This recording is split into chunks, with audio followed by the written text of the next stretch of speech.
रात्र 38वी. आईचा शेवटचा आजार. श्याम आजारी पडला.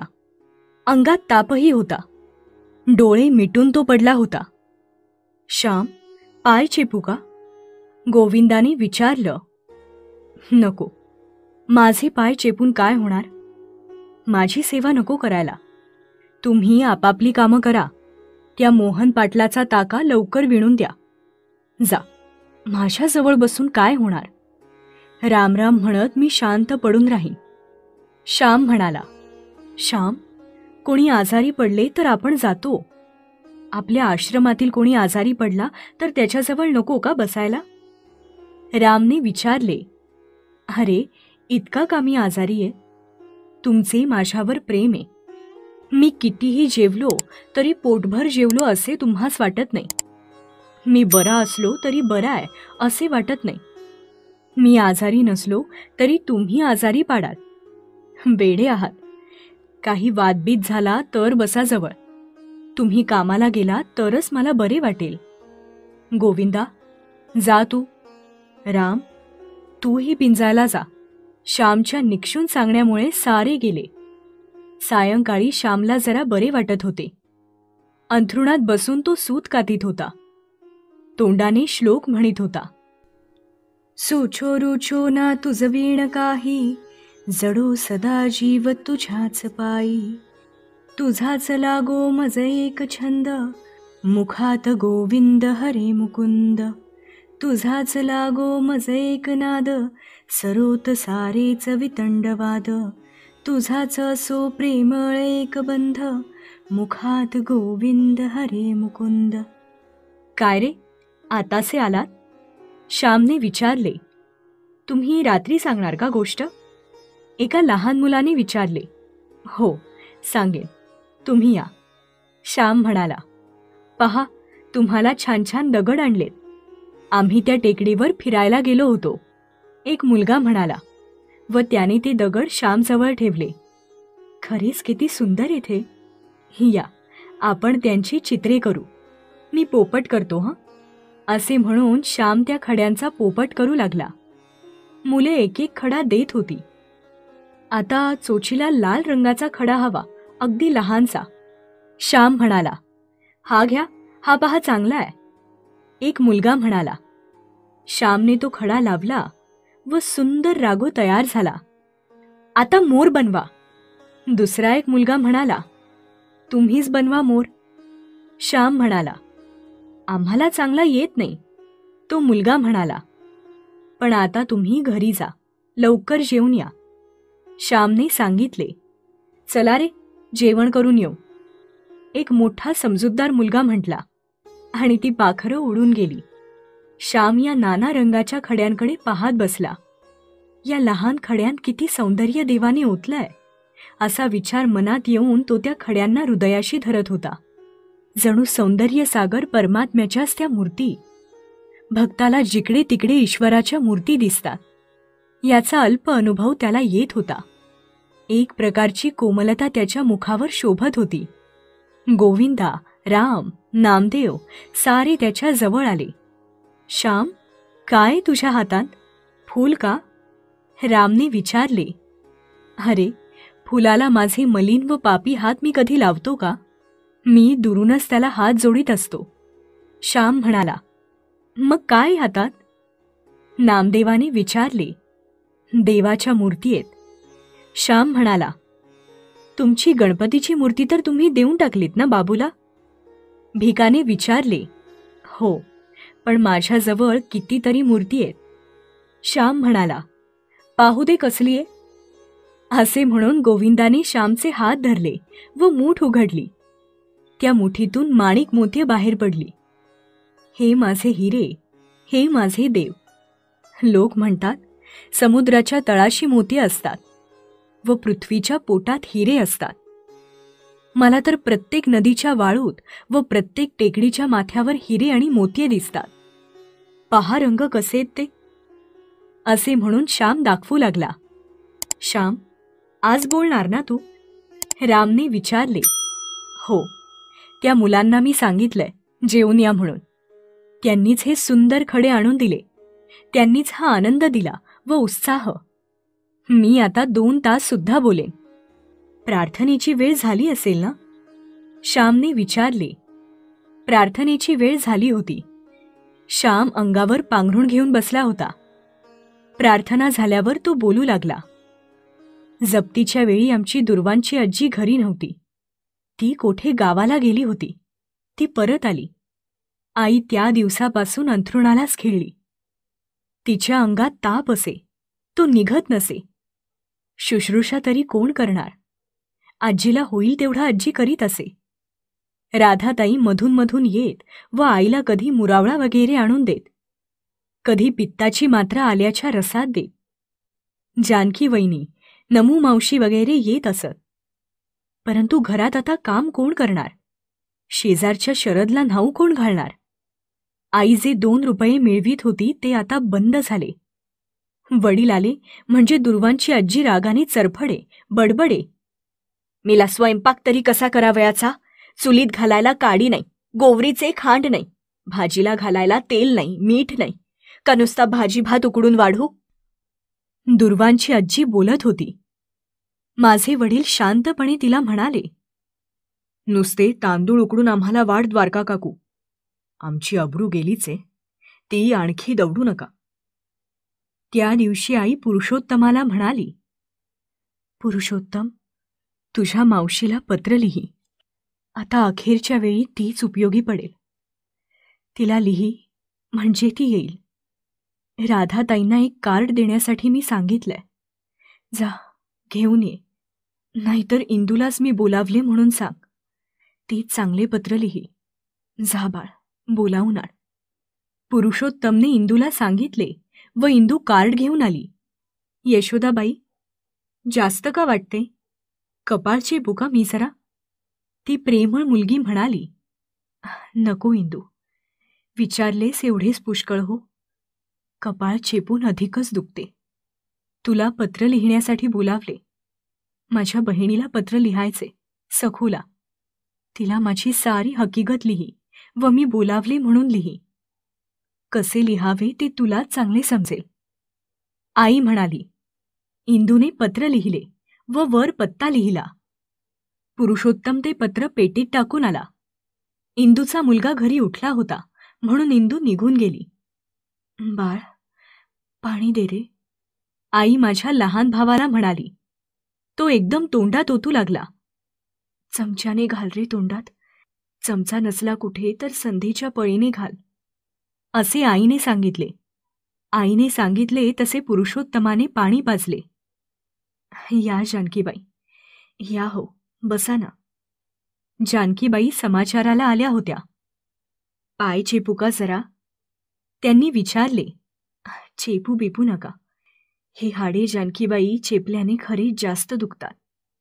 जवळ बसा म्हणजे झाले." आई म्हणाली. "आवळ्याची वडी देऊ का आणून? जिभेला थोडी चव येईल." जानकीबाईंनी विचारले. "द्या तुकडा आणून." क्षीण स्वरात आई म्हणाली. "चल पुरुषोत्तम, तुझ्याजवळ देते हो तुकडा, तो आईला आणून दे." असे म्हणून जानकी वहिनी निघून गेल्या. पुरुषोत्तमही त्यांच्या बरोबर गेला आणि त्यांनी दिलेली आवळ्याची वडी घेऊन आला. आईने तोंडात लहानसा तुकडा धरून ठेवला. पुरुषोत्तम जवळ बसला होता. "जा हो बाळ, जरा बाहेर खेळ बीळ. शाळेत काही जाऊ नकोस. मला बरे वाटेल त्या दिवशी आता शाळेत जा. इथे कोण आहे दुसरे?" असे त्याच्या पाठीवर हात फिरवीत आई म्हणाली. पुरुषोत्तम बाहेर खेळावयास गेला. तिसरे प्रहरी नमू मावशी आईकडे आली होती. आईची ती लहानपणीची मैत्रीण. ती गावातच दिली होती. दोघी लहानपणी भातुकलीने हंडी बोरखड्याने खेळल्या होत्या. दोघींनी झोपाळ्यावर ओव्या म्हटल्या होत्या. दोघींनी एकत्र मंगळागौर पूजली होती. एकमेकींकडे वसोळ्या म्हणून गेल्या होत्या. नमू मावशीला आईकडे वरचेवर येता येत नसे. तिचे घर होते गावच्या टोकाला. शिवाय तिला सुद्धा मधून मधून बरे नसे. "ये नमू, कसं आहे तुझं? जरा पायांना सूज आली होती. आता कशी आहे ग?" आईने नमूला विचारले. "बरे, चाफ्याच्या पानांनी शेकवले. सूज ओसरलीये, पण तुझं कसं आहे? अगदीच हडकलीस. ताप निघत नाही अंगातला? नमू मावशी आईच्या अंगाला हात लावून म्हणाली, नमू, तुझ्याबरोबर पुरुषोत्तम येईल. त्याच्याबरोबर तांबलीभर तेल दे पाठवून. तेलाचा टाक नाही घरात. द्वारका काकू ओरडते. तुला सारे समजते, मी सांगायला नको. तू तरी का श्रीमंत आहेस? गरीबच तू. परंतु परकी नाहीस तू मला, म्हणून सांगितले. आई म्हणाली, बरे हो, त्यात काय झाले?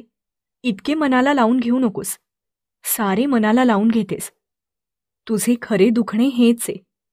मुलांना हवीस हो तू. धीर धर. नमू म्हणाली, आता जगण्याची इच्छा नाही. झाले सोहाळे तेवढे पुरेत. आई म्हणाली, तिन्ही सांचे असे नको ग बोलूस. उद्या की नाही तुला गुरगुल्या भात टोपात करून आणीन. खाशील ना? नमू मावशीने विचारले. नमू, डोळे मिटावे हो आता. किती ग ओशाळवाणे, लाजीरवाणे हे जिणे. आई डोळ्यांत पाणी आणून म्हणाली, हे काय असे? बरी होशील हो तू, व चांगले दिवस येतील. तुझे श्याम गजानन मोठे होतील. गजाननला नोकरी लागली का? नमूने विचारले. महिन्यापूर्वी लागली. परंतु अवघा 19 रुपये पगार. मुंबईत राहणं, तो खाणार काय, पाठवणार काय? शिकवणी वगैरे करतो. परवा 5 रुपये आले हो त्याचे. पोटाला चिमटा घेऊन पाठवीत असेल. आई सांगत होती, श्यामला कळवले का तुमच्या दुखण्याचे? नमूने विचारले. त्याला कळवू नका असे मी त्यांना सांगितले. तिकडे बिचारा अभ्यास करीत असेल. उगीच कशाला त्याला काळजी. येण्याला पैसे तरी कोठे असतील त्याच्याजवळ? येथे आला म्हणजे फिरून जाण्याच्या वेळी हवेत पैसे. पैशाशिवाय काही लांबची येणी-जाणी होतात? येथे कापात जवळ होता. वाटेल तेव्हा येत असे. परंतु विद्येसाठी लांब गेला. त्याला देव सुखी ठेवो म्हणजे झाले. माझे काय? आई म्हणाली. नमू मावशी निघाली. कुंकू लाव ग, तेथे कोनाड्यात करंडाय. आईने सांगितले. नमू मावशीने स्वतःच्या कपाळी कुंकू लावले व आईलाही लावले व ती निघून गेली. आई, हे बघ मावशीचे पत्र. मला सारे लागले. वाचू मी? असे म्हणून पुरुषोत्तमने मावशीचे पत्र वाचून दाखवले. मावशीचे अक्षर सुवाच्य व ठसठशीत असे. मावशी येणार होती. आईला आनंद झाला. इतक्यात इंदू आली. इंदू, उद्या येणार हो सखू. तू पत्र लिहिले होतेस ना? हे बघ तिचे पत्र. दे रे इंदूताईला. आई पुरुषोत्तमास म्हणाली. इंदूताईने पत्र वाचले व म्हणाली, मी पाहीन त्यांना. तुम्ही त्यांच्या गोष्टी सांगत असा. वाटेल की केव्हा त्यांना बघेन. इंदूच्या आईने इंदूला हाक मारली. पुरुषोत्तम, चल आमच्याकडे. आईने सांजा केलाय, चल. इंदू म्हणाली, जा बाळ, त्या परक्या नाहीत हो, असे आईने सांगितले तेव्हा तो गेला. माझ्यामुळे तुझे असे हे हाल. तुला नीट खायला प्यायलाही मला देता येत नाही. मी अभागी आहे. काय करू मी तरी? वडील आईजवळ बसून म्हणत होते, हे काय असे? तुम्हीच जर हातपाय गाळून रडायला लागलात तर धाकट्या पुरुषोत्तमाने काय करावे? पुरुषांनी धीर सोडता कामा नये. तुम्ही काही मनाला लावून घेऊ नका. तुमच्या जीवावर मी पूर्वी उड्या मारल्या, सारी सुखे भोगली, वैभवात लोळले. मला काही कमी नव्हते हो. आले 4 कठीण दिवस, जातील. मी पाहिले नाही तरी मुलांचे वैभव तुम्ही पहा. तुमच्या डोळ्यांत मी येऊन बसेन हो. असे आई बोलत होती. तू सुद्धा बरी होशील. सखू येते, ती तुला बरी करील. वडील म्हणाले, कशाला खोटी आशा आता? आतून झाड पोखरले सारे, ते पडणारच हो. माझे सोने होईल. भरल्या हातांनी मी जाईन, सुवासिनी मी जाईन. तुम्हाला कोण म्हणून फक्त वाईट वाटते, नाहीतर काय कमी आहे? तुमच्या मांडीवर तुमच्या जवळ मरण यावे, याहून भाग्य कोणते? या भाग्यापुढे सारी सुखे तुच्छ आहेत. या भाग्याच्या आनंदामुळे सारी दुःखेही मला आनंददायकच वाटतात. असे बोलत आईने वडिलांच्या मांडीवर आपला कढत हात ठेवला. बोलण्याने आईला थकवा आला होता. पाणी, थोडे पाणी द्या ना तुमच्या हाताने, आईने प्रेमाने सांगितले. वडिलांनी झारीने थोडे पाणी तोंडात घातले. तुमच्या हातचे पाणी म्हणजे पावन गंगा, अमृताहून ते गोड आहे. बसा आज माझ्याजवळ, जाऊ नका कोठे. मी डोळे मिटून तुमचे ध्यान करते हो. असे बोलून वडिलांचा हात हातात घेऊन आई डोळे मिटून ध्यान करू लागली. फार थोर, गहिवर आणणारे, पावन असे ते दृश्य होते. इतक्यात राधाताई आल्या. तेथे वडील बसलेले पाहून त्या परत जात होत्या. या इंदूच्या आई, या ना, असे म्हणून विनयशील वडील बाहेर उठून गेले. राधाताई आईजवळ बसल्या होत्या. आईच्या केसांवरून त्यांनी हात फिरवला.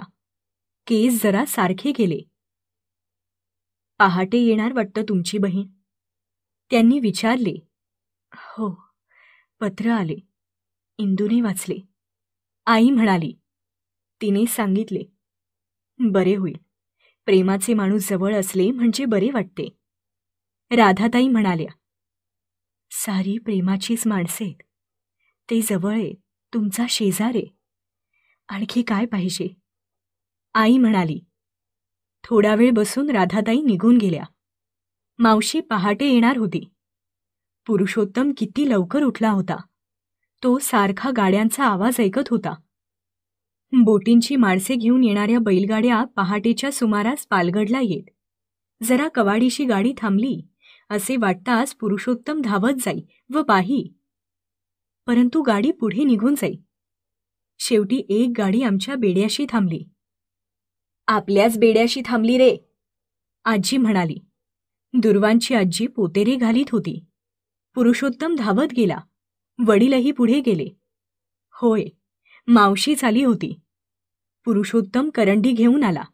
वडील ट्रंक घेऊन आले. मावशी वळकटी घेऊन आली होती. भाडे घेऊन गाडीवान निघून गेला. आई, मावशी आली ना, ही बघ, खरेच आली, आईला हलवून पुरुषोत्तम म्हणाला. पहाटेच्या वेळेला आईला स्वप्न पडत होते. आली, माझी वाट मोकळी झाली, असे आई म्हणाली. अर्धवट शुद्ध, अर्धवट जागृती होती. मावशी आईजवळ बसली. कितीतरी वर्षांनी बहीण बहिणीला भेटत होती. आईची दशा पाहून, तो अस्थि चर्ममय देह पाहून मावशीचे डोळे भरून आले. अक्का, मावशीने हाक मारली. त्या हकेत, त्या 2 अक्षरांत मावशीचे प्रेमळ व उदार अंतःकरण ओतलेले होते. आली सखू, बस, तुझीच वाट पाहत होते. म्हटले केव्हा येतेस, पण आलीस लवकर. प्राण कंठी धरून ठेवले होते. म्हटलं तू येशील व ही मुले तुझ्या ओटीत घालून, तुझ्या पदरात घालून जाईल. सखू, आई रडू लागली. अक्का, हे काय वेड्यासारखे, मी आले, आता बरी होशील हो, तुला बरे वाटू दे, मग तुला व पुरुषोत्तमला मी घेऊन जाईन. आता मला नोकरी लागलीये, मावशी म्हणाली. नको हो आता कोठे येणे जाणे, आता फक्त देवाकडे जाऊ दे, या मठीतच कुडी पडू दे. मी आग्रह करून झोपडी बांधविली, ही स्वतंत्र झोपडी बांधविली. येथेच माझ्या राजवाड्यातच देह पडू दे. त्यांच्या मांडीवर तू जवळ असता मरण येऊ दे. माय मरो व मावशी जगो असे म्हणतात, ते खरे ठरो. सखू, तुला ना मूल ना बाळ, तुझा संसार देवाने आटपला. जणू माझ्या मुलांसाठीच तुला त्यांनी निर्माण केले. माझ्या मुलांचे सारे तू कर, तूच त्यांची आई हो. आई बोलत होती. अक्का, हे काय असे काही बोलू नकोस, बोलण्याने त्रास होतो. जरा पड, मी थोपटते हं. असे म्हणून मावशीने बरोबरचे ब्लँकेट आईच्या अंगावर घातले. चौघडी व गोधडी याशिवाय तिला काही माहीत नव्हते. मावशी आईला खरोखरच थोपटीत बसली. गंगा व यमुना यांचे पावित्र्य तिथे होते. उषा व निशा यांच्या भेटीचे गांभीर्य होते.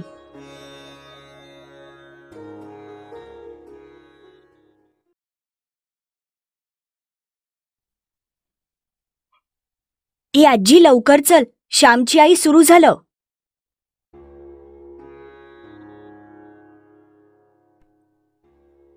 रात्र 38वी. आईचा शेवटचा आजार. श्याम आजारी पडला. अंगात तापही होता. डोळे मिटून तो पडला होता. श्याम, पाय चेपू का? गोविंदाने विचारलं.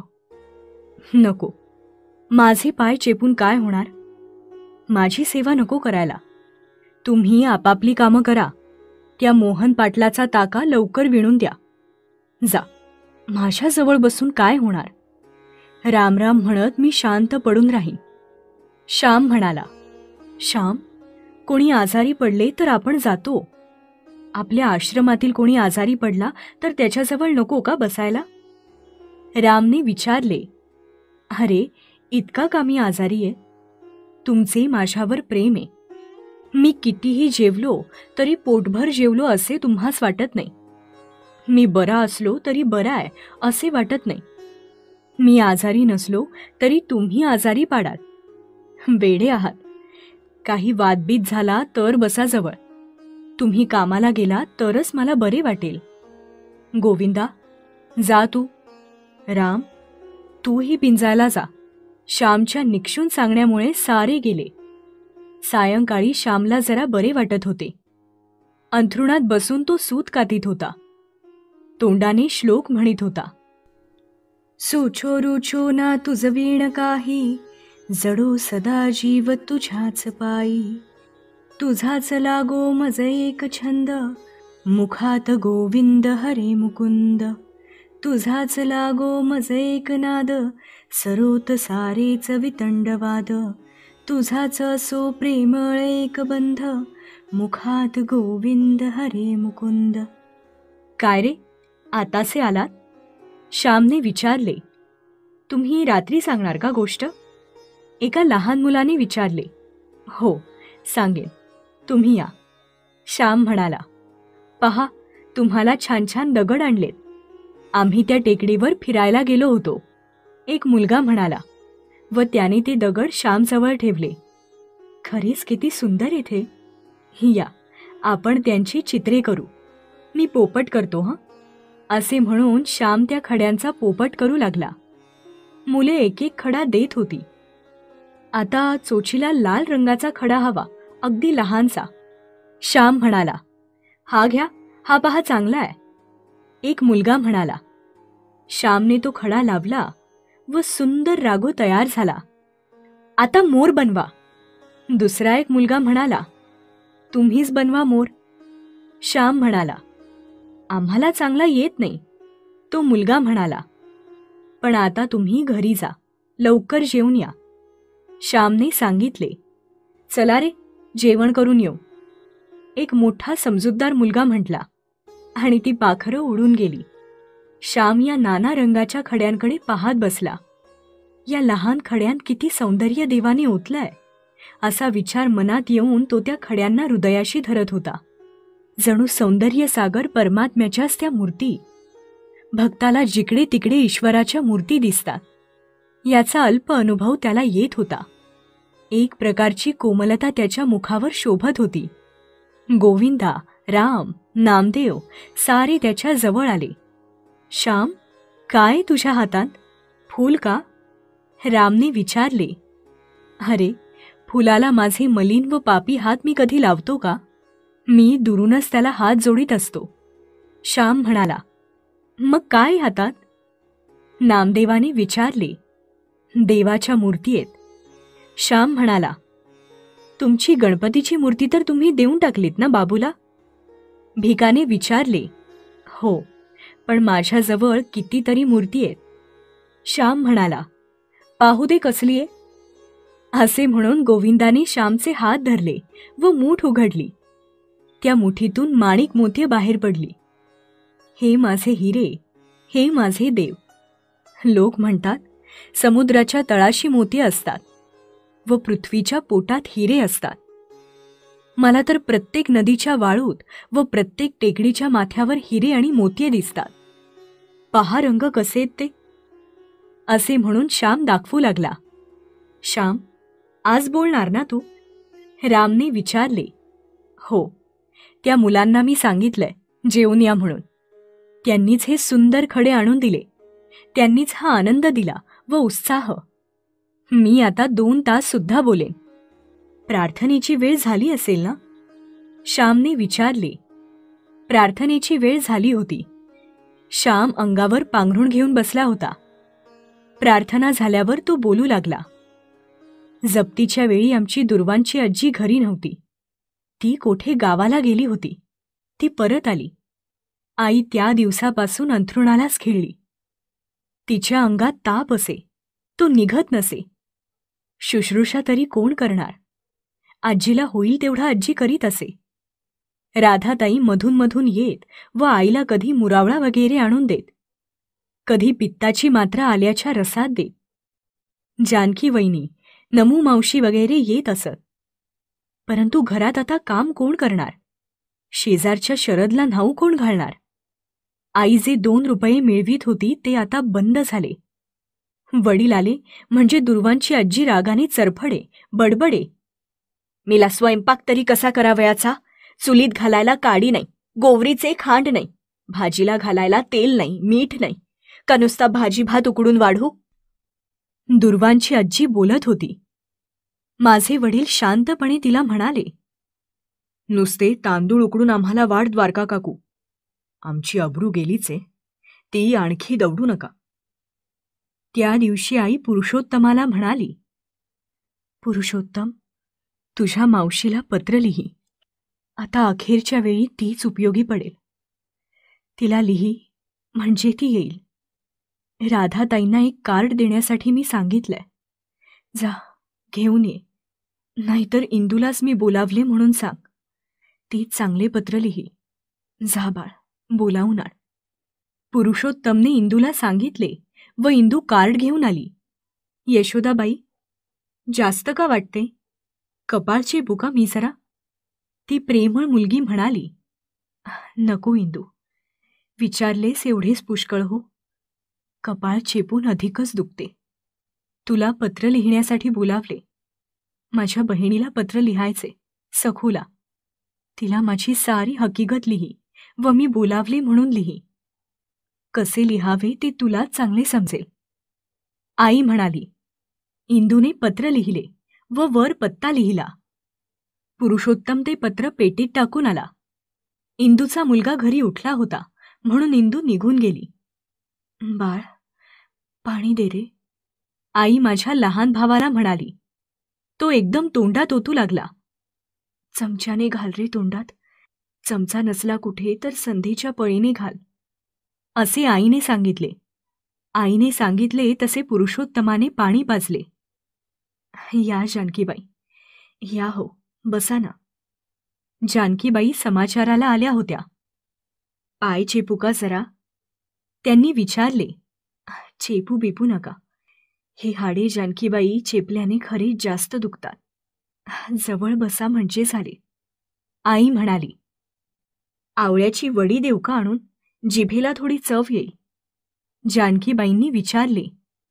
"द्या तुकडा आणून." क्षीण स्वरात आई म्हणाली. "चल पुरुषोत्तम, तुझं जवळ देते हो तुकडा, तो आईला आणून दे." असे म्हणून जानकीबाईंनी निघून गेल्या. पुरुषोत्तमही त्यांच्या बरोबर गेला आणि त्यांनी दिलेली आवळ्याची वडी घेऊन आला. आईने तोंडात लहानसा तुकडा धरून ठेवला. पुरुषोत्तम जवळ बसला होता. "जा हो बाळ, जरा बाहेर खेळ बीळ. शाळेत काही जाऊ नकोस. मला बरे वाटेल त्या दिवशी आता शाळेत जा. इथे कोण आहे दुसरे?" असे त्याच्या पाठीवर हात फिरवीत आई म्हणाली. पुरुषोत्तम बाहेर खेळावयास गेला. तिसरे प्रहरी नमूमावशी आईकडे आली होती. आईची ती लहानपणीची मैत्रीण. ती गावातच दिली होती. दोघी लहानपणी भातुकलीने, हंडी बोरखड्याने खेळल्या होत्या. दोघींनी झोपाळ्यावर ओव्या म्हटल्या होत्या. दोघींनी एकत्र मंगळागौर पूजली होती. एकमेकींकडे वसोळ्या म्हणून गेल्या होत्या. नमू मावशीला आईकडे वरचेवर येता येत नसे. तिचे घर होते गावच्या टोकाला. शिवाय तिला सुद्धा मधून मधून बरे नसे. ये नमू, कसं आहे तुझं? जरा पायांना सूज आली होती. आता कशी आहे ग? आईने नमूला विचारले. बरे, चाफ्याच्या पानांनी शेकवले. सूज ओसरलीये. पण तुझं कसं आहे? अगदीच हडकलीस. ताप निघत नाही अंगातला? नमू मावशी आईच्या अंगाला हात लावून म्हणाली. नमू, तुझ्याबरोबर पुरुषोत्तम येईल. त्याच्याबरोबर तांबलीभर तेल दे पाठवून. तेलाचा टाक नाही घरात. द्वारका काकू ओरडते. तुला सारे समजते. मी सांगायला नको. तू तरी का श्रीमंत आहेस? गरीबच तू. परंतु परकी नाहीस तू मला, म्हणून सांगितले. आई म्हणाली. बरे हो, त्यात काय झाले? इतके मनाला लावून घेऊ नकोस. सारे मनाला लावून घेतेस. तुझे खरे दुखणे हेच आहे. मुलांना हवीस हो तू. धीर धर. नमू म्हणाली. आता जगण्याची इच्छा नाही. झाले सोहाळे तेवढे पुरेत. आई म्हणाली. तिन्ही सांचे असे नको ग बोलूस. उद्या की नाही तुला गुरगुल्या भात टोपात करून आणीन. खाशील ना? नमू मावशीने विचारले. नमू, डोळे मिटावे हो आता. किती ग ओशाळवाणे, लाजीरवाणे हे जिणे. आई डोळ्यांत पाणी आणून म्हणाली. हे काय असे? बरी होशील हो तू, व चांगले दिवस येतील. तुझे श्याम, गजानन मोठे होतील. गजाननला नोकरी लागली का? नमूने विचारले. महिन्यापूर्वी लागली. परंतु अवघा 19 रुपये पगार. मुंबईत राहणं, तो खाणार काय, पाठवणार काय? शिकवणी वगैरे करतो. परवा 5 रुपये आले हो त्याचे. पोटाला चिमटा घेऊन पाठवीत असेल. आई सांगत होती. श्यामला कळवले का तुमच्या दुखण्याचे? नमूने विचारले. त्याला कळवू नका असे मी त्यांना सांगितले. तिकडे बिचारा अभ्यास करीत असेल. उगीच कशाला त्याला काळजी. येण्याला पैसे तरी कोठे असतील त्याच्याजवळ? येथे आला म्हणजे फिरून जाण्याच्या वेळी हवेत पैसे. पैशाशिवाय काही लांबची येणीजाणी होतात? येथे कापात जवळ होता. वाटेल तेव्हा येत असे. परंतु विद्येसाठी लांब गेला. त्याला देव सुखी ठेवू म्हणजे झाले. माझे काय? आई म्हणाली. नमू मावशी निघाली. कुंकू लाव ग, तेथे कोनाड्यात करंडाय. आईने सांगितले. नमू मावशीने स्वतःच्या कपाळी कुंकू लावले व आईलाही लावले व ती निघून गेली. आई, हे बघ मावशीचे पत्र. मला सारे लागले. वाचू मी? असे म्हणून पुरुषोत्तमने मावशीचे पत्र वाचून दाखवले. मावशीचे अक्षर सुवाच्य व ठसठशीत असे. मावशी येणार होती. आईला आनंद झाला. इतक्यात इंदू आली. इंदू, उद्या येणार हो सखू. तू पत्र लिहिले होतेस ना? हे बघ तिचे पत्र. दे रे इंदूताईला. आई पुरुषोत्तमास म्हणाली. इंदूताईने पत्र वाचले व म्हणाली. मी पाहीन त्यांना. तुम्ही त्यांच्या गोष्टी सांगत असा. वाटे की केव्हा त्यांना बघेन. इंदूच्या आईने इंदूला हाक मारली. पुरुषोत्तम, चल आमच्याकडे. आईने सांजा केलाय, चल. इंदू म्हणाली. जा बाळ, त्या परक्या नाहीत हो, असे आईने सांगितले तेव्हा तो गेला. माझ्यामुळे तुझे असे हे हाल. तुला नीट खायला प्यायलाही मला देता येत नाही. मी अभागी आहे. काय करू मी तरी? वडील आईजवळ बसून म्हणत होते. हे काय असे? तुम्हीच जर हातपाय गाळून रडायला लागलात तर धाकट्या पुरुषोत्तमाने काय करावे? पुरुषांनी धीर सोडता कामा नये. तुम्ही काही मनाला लावून घेऊ नका. तुमच्या जीवावर मी पूर्वी उड्या मारल्या, सारी सुखे भोगली, वैभवात लोळले. मला काही कमी नव्हते हो. आले 4 कठीण दिवस, जातील. मी पाहिले नाही तरी मुलांचे वैभव तुम्ही पहा. तुमच्या डोळ्यांत मी येऊन बसेन हो. असे आई बोलत होती. तू सुद्धा बरी होशील. सखू येते, ती तुला बरी करील. वडील म्हणाले. कशाला खोटी आशा आता? आतून झाड पोखरले सारे. ते पडणारच हो. माझे सोने होईल. भरल्या हातांनी मी जाईन, सुवासिनी मी जाईन. तुम्हाला कोण म्हणून फक्त वाईट वाटते, नाहीतर काय कमी आहे? तुमच्या मांडीवर तुमच्या जवळ मरण यावे, याहून भाग्य कोणते? या भाग्यापुढे सारी सुखे तुच्छ आहेत. या भाग्याच्या आनंदामुळे सारी दुःखेही मला आनंददायकच वाटतात. असे बोलत आईने वडिलांच्या मांडीवर आपला कढत हात ठेवला. बोलण्याने आईला थकवा आला होता. पाणी, थोडे पाणी द्या ना तुमच्या हाताने, आईने प्रेमाने सांगितले. वडिलांनी झारीने थोडे पाणी तोंडात घातले. तुमच्या हातचे पाणी म्हणजे पावन गंगा, अमृताहून ते गोड आहे. बसा आज माझ्याजवळ, जाऊ नका कोठे. मी डोळे मिटून तुमचे ध्यान करते हो. असे बोलून वडिलांचा हात हातात घेऊन आई डोळे मिटून ध्यान करू लागली. फार थोर, गहिवर आणणारे, पावन असे ते दृश्य होते. इतक्यात राधाताई आल्या. तेथे वडील बसलेले पाहून त्या परत जात होत्या. या इंदूच्या आई, या ना, असे म्हणून विनयशील वडील बाहेर उठून गेले. राधाताई आईजवळ बसल्या होत्या. आईच्या केसांवरून त्यांनी हात फिरवला. केस जरा सारखे केले. पहाटे येणार वाटतं तुमची बहीण, त्यांनी विचारले. हो, पत्र आले, इंदूने वाचले, आई म्हणाली. तिने सांगितले. बरे होईल, प्रेमाचे माणूस जवळ असले म्हणजे बरे वाटते. राधाताई म्हणाल्या. सारी प्रेमाचीच माणसे आहेत. ते जवळ आहे, तुमचा शेजार आहे. आणखी काय पाहिजे? आई म्हणाली. थोडा वेळ बसून राधाताई निघून गेल्या. मावशी पहाटे येणार होती. पुरुषोत्तम किती लवकर उठला होता. तो सारखा गाड्यांचा आवाज ऐकत होता. बोटींची माणसे घेऊन येणाऱ्या बैलगाड्या पहाटेच्या सुमारास पालगडला येत. जरा कवाडीशी गाडी थांबली असे वाटताच पुरुषोत्तम धावत जाई व पाही. परंतु गाडी पुढे निघून जाई. शेवटी एक गाडी आमच्या बेड्याशी थांबली. आपल्याच बेड्याशी थांबली रे, आजी म्हणाली. दुर्वांची आजी पोतेरे घालीत होती. पुरुषोत्तम धावत गेला. वडीलही पुढे गेले. होय, मावशीच आली होती. पुरुषोत्तम करंडी घेऊन आला. वडील ट्रंक घेऊन आले. मावशी वळकटी घेऊन आली होती. भाडे घेऊन गाडीवान निघून गेला. आई, मावशी आली ना, ही बघ, खरेच आली. आईला हलवून पुरुषोत्तम म्हणाला. पहाटेच्या वेळेला आईला स्वप्न पडत होते.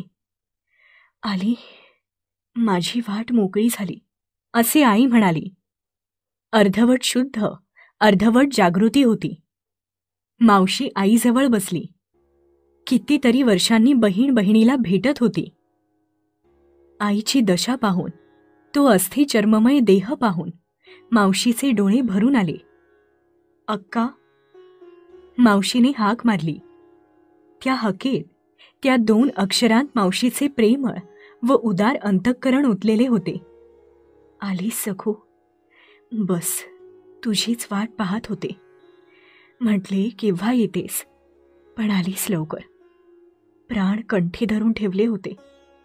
म्हटलं तू येशील व ही मुले तुझ्या ओटीत घालून, तुझ्या पदरात घालून जाईल. सखू, आई रडू लागली. अक्का, हे काय वेड्यासारखे, मी आले, आता बरी होशील हो.